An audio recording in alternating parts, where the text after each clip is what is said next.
Quand je raccrochais au téléphone, sa voix cognait encore contre mon cœur. La faiblesse d'effort irradie, je me sentais aussi désespéré. Et il faut voir Sarance pour comprendre ce lieu qui mérite d'exister. Il y a une vie de l'âme derrière ces murs. Il y a le gave à ses pieds, ce torrent encore pur où l'eau ricoche sur les galets, bleu comme la gentiane, et puis noir les soirs des grands orages. Ce soir-là, au coucher, Pierre irait embrasser sa Vierge et l'enfant.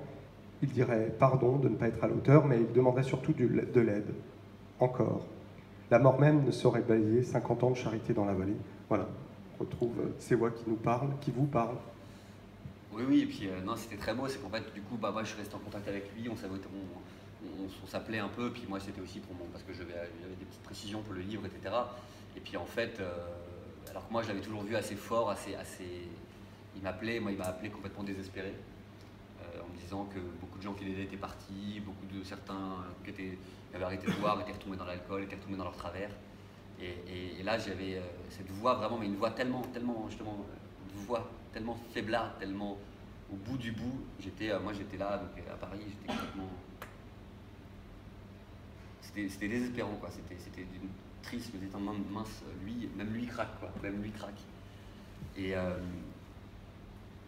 même lui craque, et en fait, et le lendemain, il m'envoie un message, parce que c'est bien de finir là-dessus aussi, parce que c'est pas que la tristesse, et à la fin, il m'envoie un message bouleversant où il me dit tu sais, il faut que je te dise quelque chose de très important et qui m'habite profondément. C'est le Seigneur qui fonde Sarance. C'est comme un tapis qui est prêt à se dérouler. Le déroulement a déjà commencé.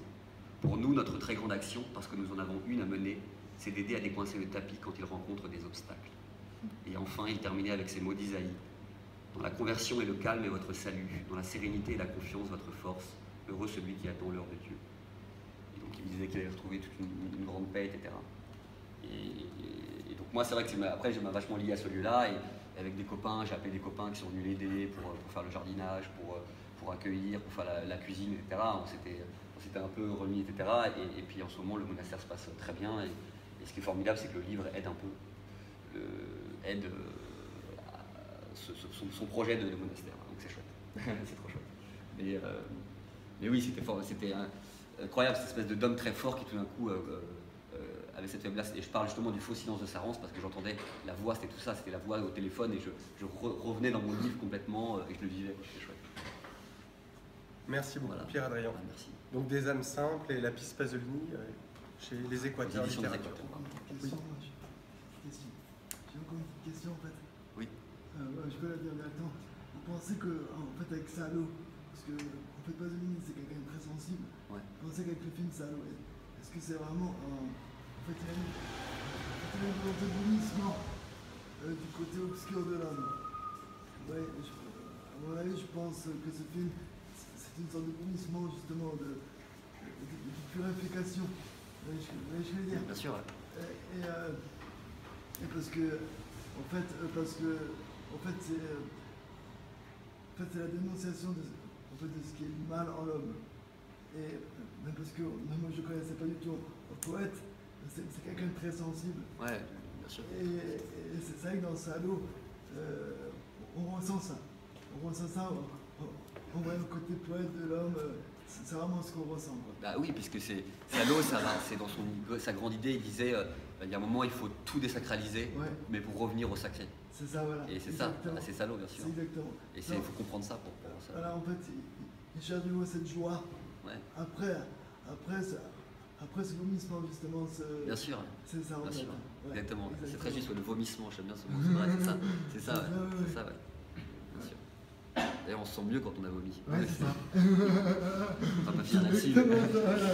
On va finir sur le vomi, mais oui, Salo, c'est particulier, mais ça n'a pas été compris à l'époque. Mais comme Pasolini, en général, n'a pas été compris à son époque, en fait. Il était trop...